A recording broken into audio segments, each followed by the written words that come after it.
Boa noite, Brasil. Boa noite, Além Brasil. Boa noite especial aos mais de 200 mil seguidores aqui do perfil da ABP no nosso Facebook.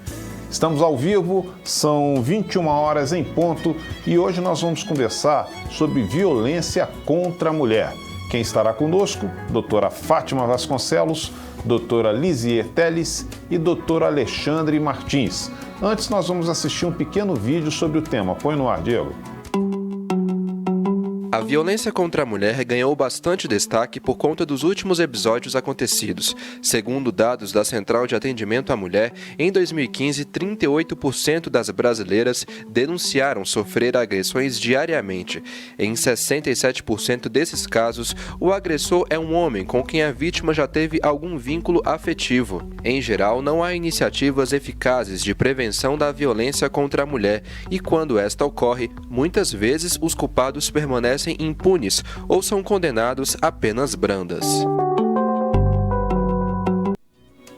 Ok, você também pode participar deste programa. Quer saber como? Vai aí. Para participar é muito fácil.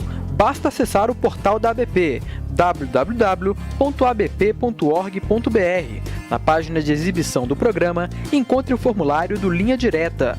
Coloque o seu nome, o seu e-mail, diga se você é associado ou não da ABP e preencha com a sua mensagem.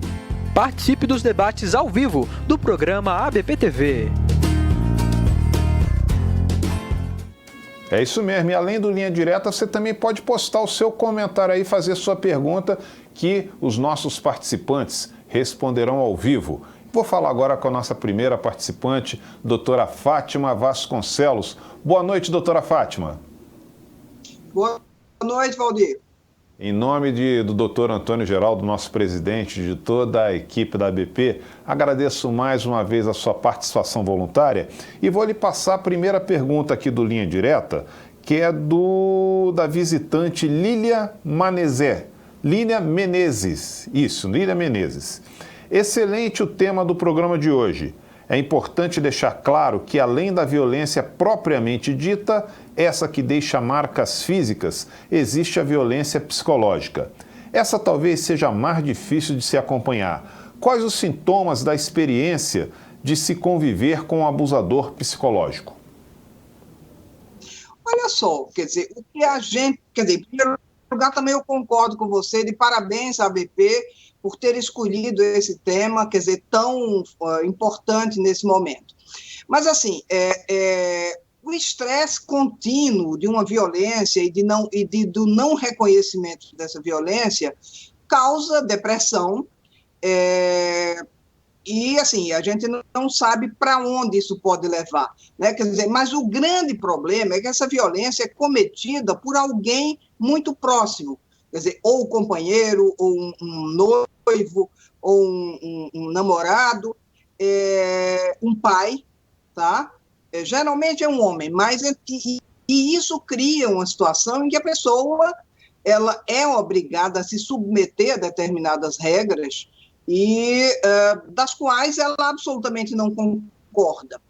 Porém, tem algumas questões, algumas pessoas dizem, por que essa mulher não se separa? Não se separa porque elas têm filhos, elas não vão conseguir bancar os filhos, e mais, provavelmente, elas conhecem os companheiros, e como a gente vê com tanta frequência, quando uma mulher se separa de um marido que não quer que ela se separe, elas sim, aí são submetidas a violências físicas severas, que além da depressão que pode levar essa paciente, com a violência psicológica, pode levar a lesões físicas. Ok, muito obrigado, doutora Fátima. Vamos agora direto para o Rio Grande do Sul com a doutora Lisier Teles. Boa noite, doutora. Boa noite, um prazer poder voltar à ABP TV, um assunto de tanta importância pela prevalência, pelas graves sequelas, poder reencontrar esses dois colegas. Tá aí, em nome também do doutor Antônio Geraldo, nosso presidente, de toda a equipe da ABP, também agradeço a sua participação voluntária e vou lhe mandar a pergunta: por que as mulheres têm tanto medo de denunciar? Na verdade, existe uma série de tabus e algumas situações da realidade, né? Muitas vezes essas mulheres que estão sendo ameaçadas, né, estão sendo humilhadas, agredidas, né, e às vezes até agredidas gravemente, elas em alguns momentos já têm uma história familiar de terem presenciado esse tipo de violência na sua própria casa, muitas delas já viveram esse tipo de situação, muitas delas têm uma dependência emocional e afetiva em relação a esse agressor, e uma série de violências ao mesmo tempo, né, que elas estão sendo agredidas, elas muitas vezes têm afeto, porque na maior parte das vezes esses agressores são companheiros, ex-companheiros, namorados, enfim. Então, na verdade, é uma soma de fatores, né, que aumentam a vulnerabilidade e fazem com que essas pessoas permaneçam nesse tipo de relação. Acho que nós... A gente sabe que não é a mais fácil desenvolver risco para ela, para a prova. Nós estamos com um contato um pouco deficitário com a doutora Lisier. Vamos ao doutor Alexandre Martins. Doutor Alexandre, boa noite. O senhor está me ouvindo? Doutor Alexandre, o senhor está me ouvindo? Boa noite. Tudo bem? Ok, sua recepção está chegando bem. Estou ouvindo, está me ouvindo? Estou te ouvindo muito bem. Eu também agradeço a sua participação voluntária em nome de toda a equipe da ABP. Okay. E vou lhe enviar a pergunta do Edmilson Nogueira. Ele pergunta como a mulher que depende financeiramente do agressor deve agir quando sofre violência doméstica e familiar. Bom, eu diria que a primeira coisa que ela deve fazer é denunciar isso, não aceitar isso. Embora seja mais comum que a mulher que tem dependência financeira, ela seja mais frequentemente vítima de violência física, sexual, psicológica, patrimonial e moral, que são todos os tipos de violência, do que aquela que tem um trabalho, né, que ela é mais independente. Mas é claro que, como ser humano, ela tem todos os direitos iguais a quem tem trabalho, né? Isso é uma peculiaridade, ela pode arranjar um trabalho, enfim, mudar isso, né? Mas, independente da existência ou não do trabalho, ela deve tornar público, ela deve se queixar, ela deve procurar autoridades policiais, ou deve procurar ajuda de profissionais de saúde, enfim. Ela não deve aceitar isso. Até porque essa questão da violência contra a mulher, ela costuma ser uma coisa em crescendo. Quer dizer, quando a mulher adota um papel passivo, ela aceita qualquer tipo de violência, a tendência é as formas de violência irem se agravando. Por exemplo, violência psicológica, moral, depois violência física, sexual, até homicídio. Infelizmente, temos casos de homicídio, que seria a forma mais grave de violência contra a mulher. Doutor Alexandre Martins, gostaria de aqui agradecer aqui aos elogios daqui através do Facebook da Edna Santos, elogiando o nosso tema. Lourdes Ramalho diz que ama todos os conhecimentos transmitidos por essas valiosas pessoas. Ângela de Góes Araújo Casado também, muito bom. Um abraço a todos os nossos seguidores aí. Vamos de novo para o Rio de Janeiro com a doutora Fátima Vasconcelos para perguntar quais os transtornos mentais que essas vítimas podem desenvolver, doutora Fátima. Olha só, o primeiro deles e o mais importante é a depressão. Uma outra forma que elas podem desenvolver é um estresse pós-traumático. Mas isso também pode levar, pode até aparecer ou desencadear, pode surgir um surto psicótico, quer dizer, numa pessoa que tenha uma possibilidade genética de ter essa doença. Então, assim, o que é importante é que é preciso que a gente possa reconhecer esse quadro para ajudar essa pessoa. Basicamente é que essa pressão exagerada e uma pressão da qual, por exemplo, ela vai numa delegacia da mulher, mas depois e faz a denúncia, mas ela volta atrás. Então, é um comportamento que ela própria sabe que deveria ser mais firme, mas ela não tem força interna. O que a gente precisa é que essas pessoas, ao longo do tempo, adquiram uma qualidade chamada resiliência, e só nessa hora, quando elas se sentirem apoiadas, elas vão poder efetivamente se separar desse companheiro que está causando transtornos muito graves. Muito obrigado, doutora Fátima. Vamos aqui a doutora Lisier. Doutora Lisier, o agressor ele pode possuir um transtorno mental também? A maior parte dos agressores sexuais não preenche critérios, né, para um diagnóstico psiquiátrico. E esse fenômeno, que tem muitas causas, né, eu destacaria principalmente as questões sociais, enfim, né, a questão do machismo, enfim, a questão da dominação, muitas vezes, do papel masculino, enfim, da questão do provedor, né, digamos assim, controlando essa mulher, enfim, impedindo que ela cresça, impedindo que ela circule, enfim.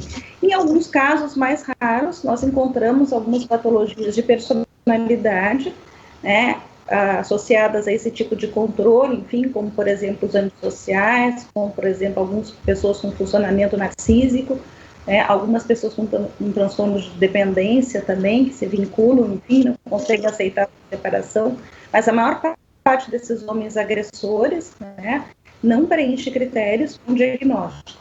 Alguns deles, a gente sabe que usaram substâncias, especialmente o álcool, né, é o mais prevalente, e se sabe também que algumas das vítimas dessas mulheres também estavam intoxicadas, algumas vezes também estão intoxicadas. Então, esse é um fator que também pode contribuir, embora não justifique e não explique esse fenômeno. Ok, obrigado, doutora Lisier. Doutor Alexandre Martins, vamos responder aqui à visitante Flávia Chagas. Ela pergunta como identificar que a violência está ocorrendo com você. Bom, as formas mais graves de violência, elas são facilmente identificadas, né? A violência física, sexual, quer dizer, a sexual, principalmente pela relação sexual não consensual. Quer dizer, o homem obriga a mulher a ter relação sexual num dia ou no momento que ela não está desejando isso, né? Então, isso por si só já é uma violência. Pode haver uma coação física, né? O parceiro obrigar a mulher a ter uma relação sexual. Aí seria uma forma mais detectável, né? Mas eu acho que a forma mais difícil de se detectar é justamente a violência psicológica, né? Porque muitas vezes essa é mais sutil, na forma de coação, ameaça, chantagem. Então, a mulher, no início, pode não perceber isso, mas, com o decorrer do tempo, ela vai vendo que isso é um padrão de comportamento de dominação do parceiro em relação a ela. Quer dizer, ele quer que todas as suas vontades prevaleçam, sempre fazendo algum tipo de chantagem, de ameaça, de coação, né? Então, isso começa a gerar um desconforto até que a mulher começa a ter aquilo que as doutoras muito bem falaram, né? Sintomas de ansiedade, de depressão, e, enfim, de estresse pós-traumático, né? E muitas, inclusive, podem até tentar o suicídio, né? Alguns estudos mostram que o suicídio de mulheres vítimas de violência é muito maior do que aquelas que não são vítimas de violência, né? O que não acontece na população geral. Na população geral, se nós comparamos homens e mulheres, o homem faz tentativas mais graves de suicídio, né? A mulher ela faz tentativas menos graves, né?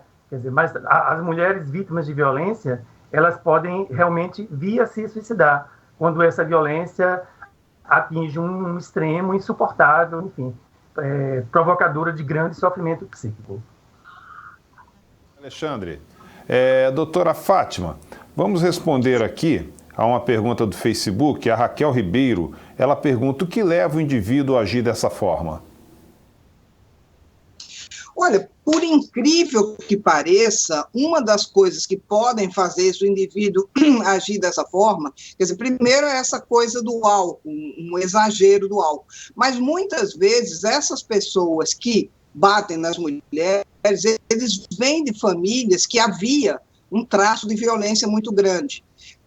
O único problema é que essa pessoa deveria saber o quanto eles, como filho, sofreu essa violência e que essa violência não leva a nada. Mas eu acho que tem uma coisa que é muito mais importante, que é, na verdade, no Brasil, a despeito das delegacias das mulheres, a despeito da Lei Maria da Penha, o homem ainda se sente no direito de que a mulher é sua posse, portanto, ele pode fazer o que ele quiser.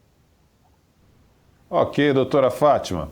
Doutora Elisiel, vamos aqui responder essa internauta. Ela pergunta se pessoas que sofreram alguma violência quando crianças podem se tornar agressores.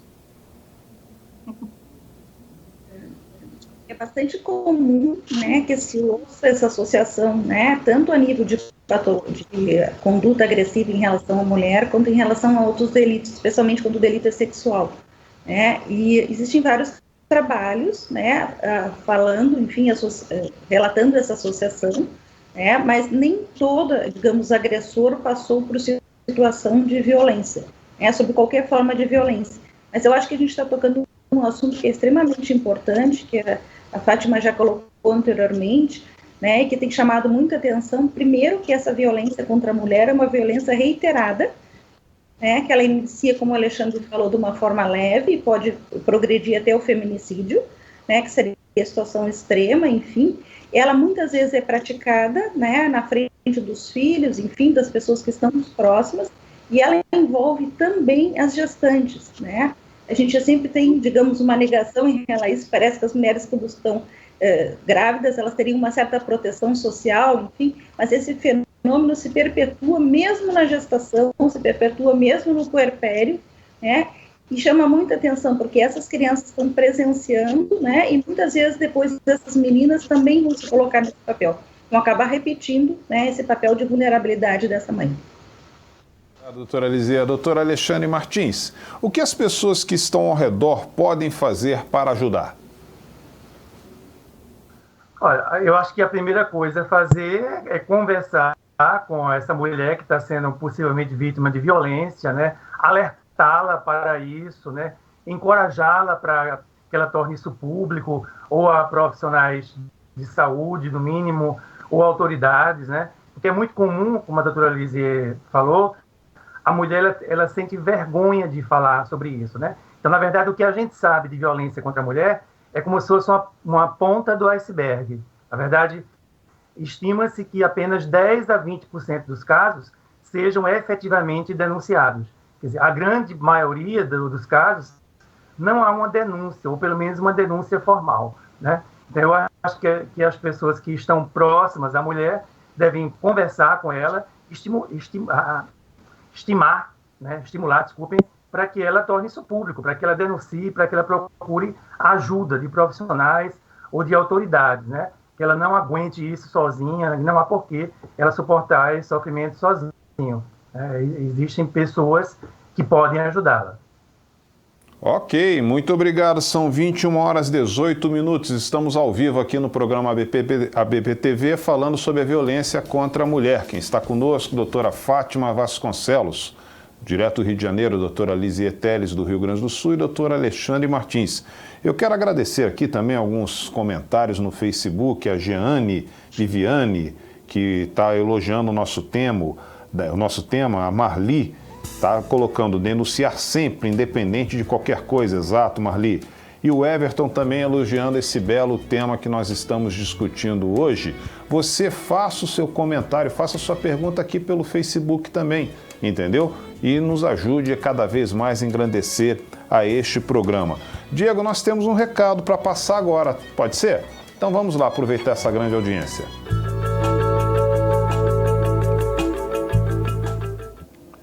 Esta semana tivemos 5 sorteados para a 15ª Jornada Regional Sul de Psiquiatria, que acontecerá nos dias 5 e 6 de agosto em São Paulo. São eles: Ana Paula Veronese Gonçalves, Alexandre Anes Henrique, Luiz Alberto Palomino Zegara, Patrícia Pires, Camila Negreiros Alves de Souza.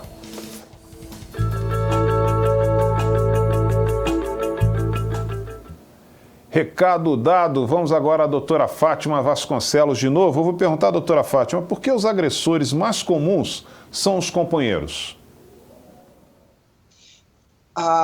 Exatamente, aproveitando a intimidade e o poder que essa relação de companheiros, de ser um companheiro, permite, né? Mais ainda, o fato de que essa mulher tem filhos, ou, acho fundamental a gente lembrar, que a violência contra a mulher não é só um fenômeno das classes baixas, é um problema que ocorre em todas as classes. Então, não é somente uma pessoa que é pouco letrada ou que não tem uma escolaridade alta, pode ser um doutor, pode ser um profissional liberal, pode ser um político, pode ser qualquer pessoa que, de repente, você tem uma face externa extremamente simpática, gentil, essas pessoas, inclusive, são geralmente muito gentis com os outros, né? Mas a companheira é uma espécie de objeto para o qual, aí, nesse caso, a gente estaria falando de algumas pessoas que têm transtorno de personalidade antissocial, mas não é exclusivo disso, não. Eu acho que outras pessoas, quer dizer, alguns facilitadores, o uso das drogas podem ser facilitadores, mas volto a insistir, muito tem a ver com a pouca ação que a gente ainda tem.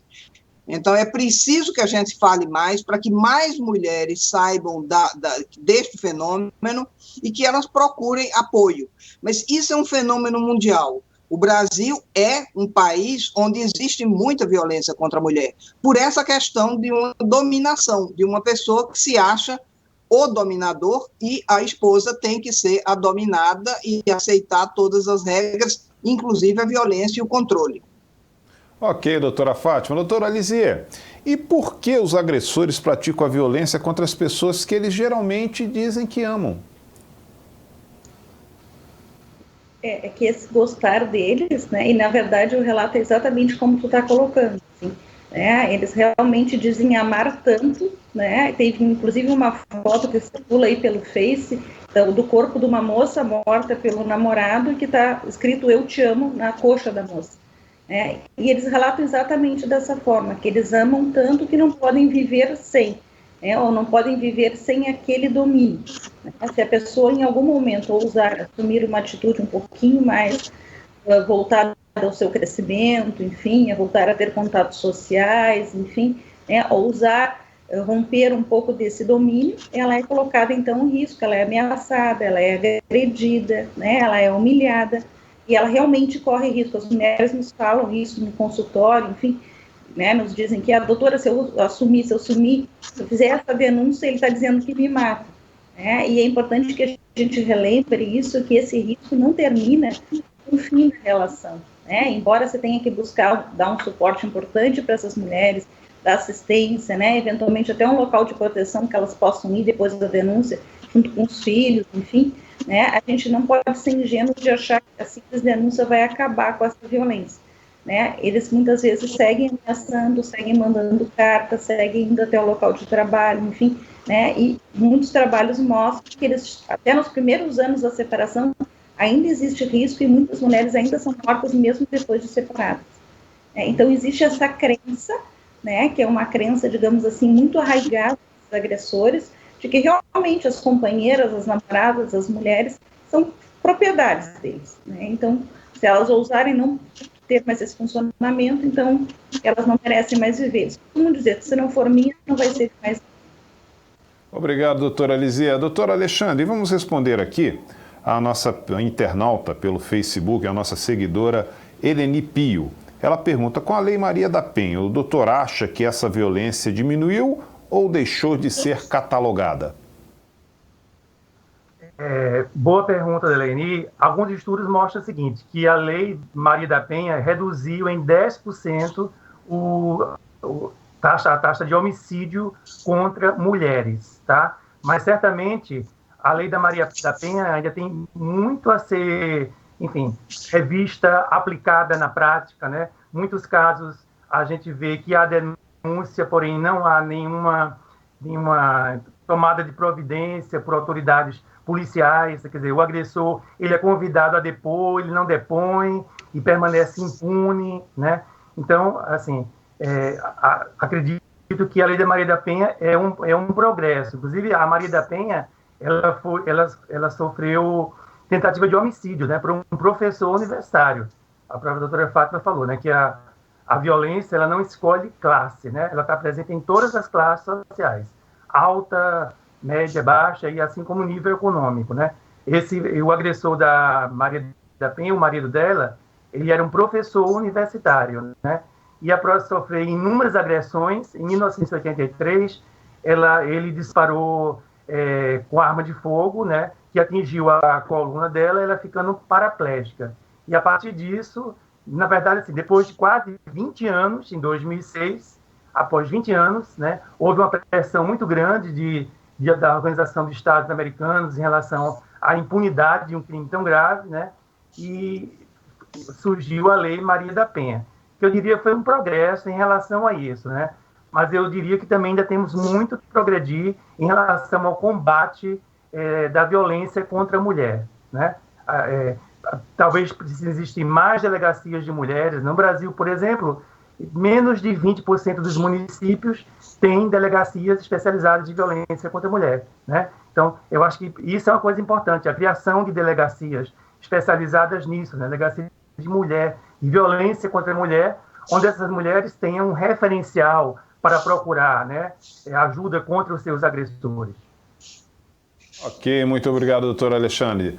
Doutora Fátima Vasconcelos, são 21 horas e 26 minutos, estamos chegando já ao finalzinho do nosso programa. As suas considerações finais sobre a sua participação de hoje no nosso programa ABP-TV. Olha, eu espero que a nossa participação aqui tenha tocado nas pessoas e que as pessoas fiquem atentas a isso, que os profissionais de saúde fiquem mais atentos e que, principalmente, que os nossos delegados tenham sensibilidade e ajudem, porque no recente caso de estupro aqui no Rio de Janeiro, o delegado, para variar, não estava levando a sério a acusação que foi feita pela garota e ela, quer dizer, estava quase sendo acusada de ter escolhido ser estuprada, até que se mudou a delegada e se viu que ela efetivamente foi estuprada. Muito obrigado, doutora Fátima. Doutora Lisier, suas considerações finais sobre a participação no nosso programa de hoje? Eu achei esse programa extremamente feliz, né, por nós podermos estar aqui 10 anos depois da criação da Lei Maria da Penha, né, 1 ano depois da criação da Lei do Feminicídio. Nós podemos estar aqui discutindo, nos atualizando com colegas, né, e principalmente podendo falar com o público, né, a ABP, então, criando, digamos, mais esse caminho, né, mais esse espaço de comunicação aberta com o público, enfim, no sentido de poder levar esse conhecimento, né, de trocar essas experiências, enfim, né, e de se colocar. Eu acho que a função médica, né, é muito importante. Nós estamos muitas vezes na linha de frente, né, muitas vezes essas mulheres não conseguem nos relatar, elas vêm com queixas vagas, com dores vagas, mas nós temos que ter isso presente, temos que poder, digamos, ter a escuta, enfim, né, e para poder então fazer o encaminhamento, fazer esse diagnóstico, né, e estar junto nesse processo, enfim, como a doutora Fátima falou antes, de reconstrução dessa mulher e dessa família, enfim. E doutora Alexandre, agora sim, suas considerações finais sobre a participação de hoje no programa ABP-TV? Então, eu destacaria 4 personagens nesse contexto, né? Primeiro, a vítima, denuncie, não aceite ser vítima de violência, procure ajuda, né? O segundo personagem, os profissionais de saúde, quer dizer, perguntem mais sobre isso, sobre a história, né? Ao colher a história clínica, os psicólogos, os psiquiatras, os assistentes sociais, eles devem perguntar mais sobre isso, né? Você é vítima de violência? Você é vítima de algum tipo de violência? O seu parceiro é violento contra você? Quer dizer, estimular o diagnóstico disso, né? E fazer intervenções precoces, né? Intervenções especialmente psicoterápicas e, ocasionalmente, quando houver um transtorno mental em virtude dessa agressão, uma intervenção médica, psiquiátrica, né? As autoridades implementem de fato essas leis, né? Que elas busquem punir os agressores. E eu também diria assim que os pesquisadores, né, desse tema continuem a pesquisar isso, que é um assunto de extrema importância e de forma a definir os dados epidemiológicos, inclusive a situação do Brasil no contexto atual, como está isso, qual o percentual de mulheres que são vítimas de violência, né? Que medidas podem ser adotadas para diminuir esses índices de violência, né? Esse problema que verdadeiramente é um problema de saúde pública, né? A violência contra a mulher. E, mais uma vez, quero agradecer eu ter sido chamado para participar dessa conferência tão interessante, ainda mais com colegas tão brilhantes como a doutora Lisier e a doutora Fátima. Muito obrigado. Ok, doutor Alexandre. Agora sim, são 21h30 em nome de toda a diretoria, toda a equipe da ABP. Eu agradeço mais uma vez a participação voluntária neste programa da doutora Fátima Vasconcelos, doutora Lisier Teles, doutor Alexandre Martins. Agradeço muito a equipe de comunicação da ABP que faz com que esse programa chegue até você todas as segundas-feiras, mas agradeço principalmente a você que postou aqui, que postou o seu elogio, Diana, Mariana, diversas pessoas elogiando o nosso tema, elogiando o nosso programa e mandando o seu comentário. Lembrando que nós temos mais um encontro marcado na próxima segunda-feira às 21h, ao vivo, direto aqui do Facebook da ABP TV. Tenham todos uma semana muito vitoriosa e até a próxima.